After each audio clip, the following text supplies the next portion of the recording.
Hey, welcome back, guys.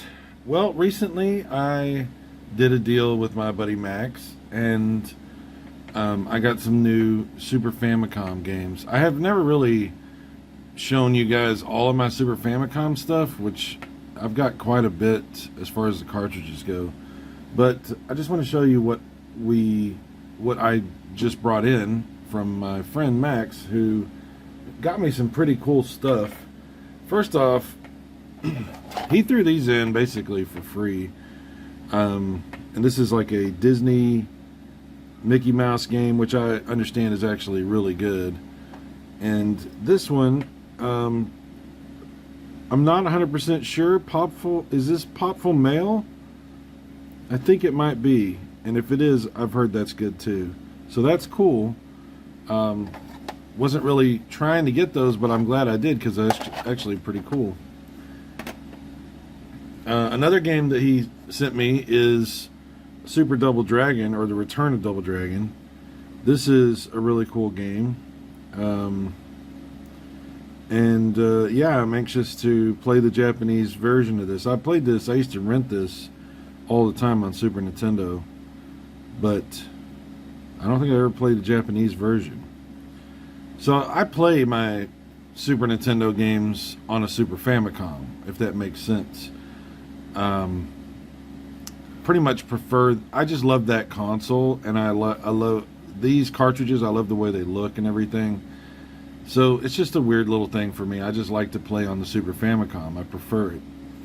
And so what I'm going to be doing, just the reason I mentioned that is because, like, for instance, he gave me this Star Fox game, which is not in the best shape, but I don't really care because I actually own Star Fox for the Super Famicom, and I'm going to be moving the English board into the Japanese shell so that when I play Star Fox it'll be in English. And it's kind of unnecessary, but there's a lot of text in Star Fox, a lot more than what you might think, so it'll be cool to be able to play it on the Super Famicom with a cartridge and have it be in English. So that's why I asked him for that one. In case you're wondering, it's not, like I said, it's nothing special. Yeah, but it'll be good to make that move over there, which we can actually do that here in just a second. So I'll set that up here.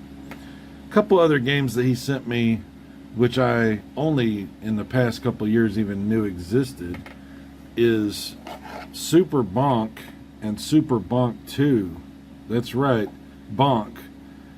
TurboGrafx Bonk on the Super Nintendo. There's two of them. Yeah, and I've never played through these games. I have played these, you know, on an EverDrive and stuff, but I never played through these. So that's something I'm looking forward to doing, because the Super Nintendo versions of Bonk are pretty cool. They're more advanced in some ways. They're weird, you know. It's Bonk. So there's some weird stuff going on here, but these are really cool. These are really cool. It's just amazing to me that Hudson in 1994 was already putting Bonk on the Super Famicom. In 1995 they brought out the second one. That's very interesting. So there you go. Yeah, I mean, I was a big time supporter of the Turbo Duo when it came out in 92. And, you know, they stuck with it in the United States through 1993, and then they were pretty much out.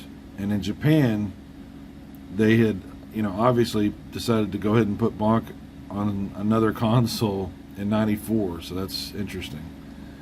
There were still games coming out for PC Engine, but it was on its way out. So very interesting. The other two titles that he sent me are the big ones that I have been looking forward to, that I'm very happy to have. So Hagane, if you've never played that, it is a beautiful game, a really cool game for the Super Nintendo and Super Famicom. The American version, the Super Nintendo version of this, is extremely expensive and rare, and the Japanese one is not necessarily cheap either. This is a game you can run off of an EverDrive. You don't necessarily have to have the cartridge on this, But how cool is that?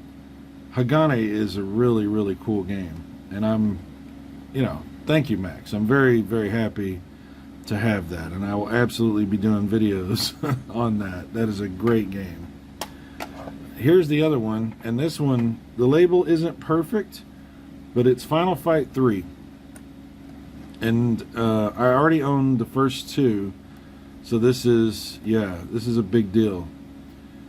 Thing with Final Fight 3 though is I don't believe this was ever released in Japan, and even if it was, I'm not buying the Japanese version of this so I can switch these out.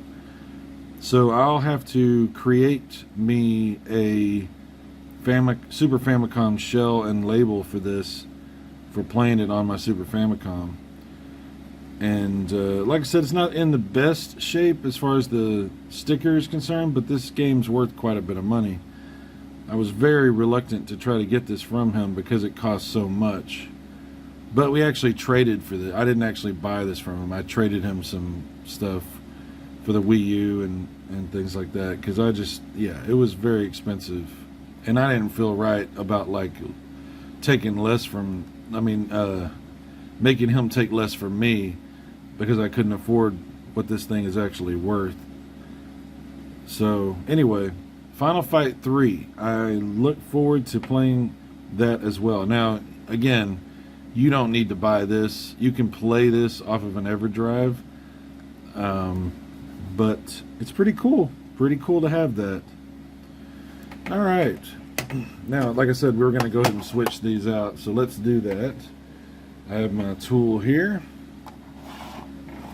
and we'll unscrew. The reason you want to try to switch out games is because the insides of these cartridges are not all the same, especially with the Super FX games. The Super FX games need a lot more room on the inside than your typical Super Nintendo and Super Famicom game. Alright, I'll show you what I'm talking about. Let's see if I can get this.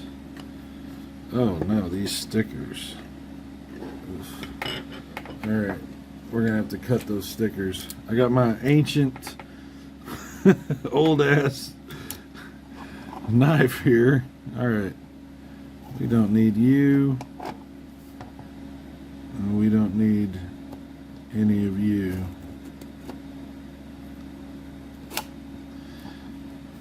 Okay. So now we can get this top off. Alright, there we go.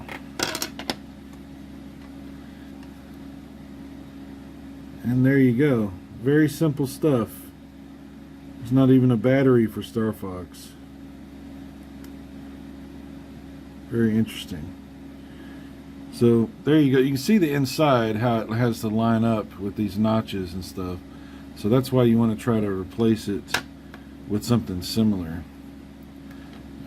So there's Super Nintendo one. We'll open up the Super Famicom one.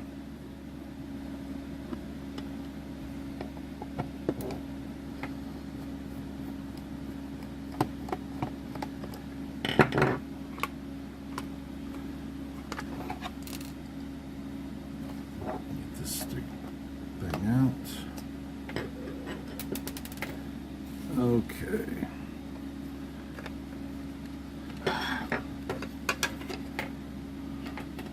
And there is the Super Famicom version.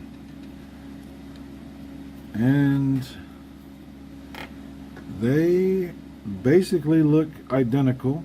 If you get these mixed up, you might have a little trouble figuring out which one's which. But yeah, we'll switch these out. So the American one, or the North American one, will go over here. We'll put the other one over here. And you want to line these notches up, and it'll fit in just right like that. And then you can just put the correct shell, or the opposite shell in this case, on. And now we're going to have English Star Fox on the Super Famicom. What I always do is I just put the Super Famicom board in the Super Nintendo shell, and that way, you know, it keeps things together and I know where everything is. I was like, where's the other screw? It's right here.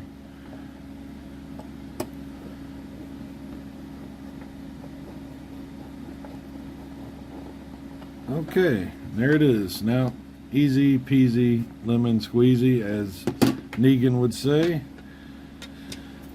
Alright, make sure you put these with the what you would think is the front of the board facing the back of the cartridge.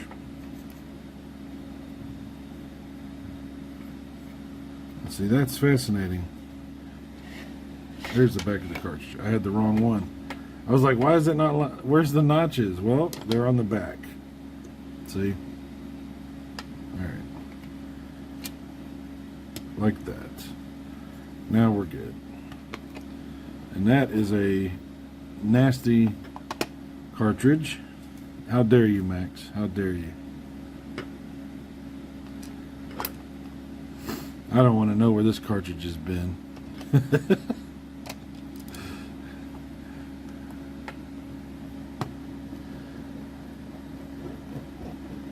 If I wanted to, I could play this on my Super Nintendo and just play the Japanese version, like all the other ones that I've switched out like this. If anybody ever inherits my collection of Super Famicom and Super Nintendo games, they're going to be very confused. Alright, anyway, there you go. New Star Fox, Final Fight 3, Hagane. We got the new Bonk 2, Super Bonk, and Super Bonk 2, Super Double Dragon, and then these two, which, again, very nice little additions. I can't thank you enough, Max. I really do appreciate it. I don't collect a lot of cartridges anymore, but I definitely do enjoy my Super Famicom stuff, so videos are coming soon. Thanks, guys. I appreciate it. I'll see y'all later. Bye-bye.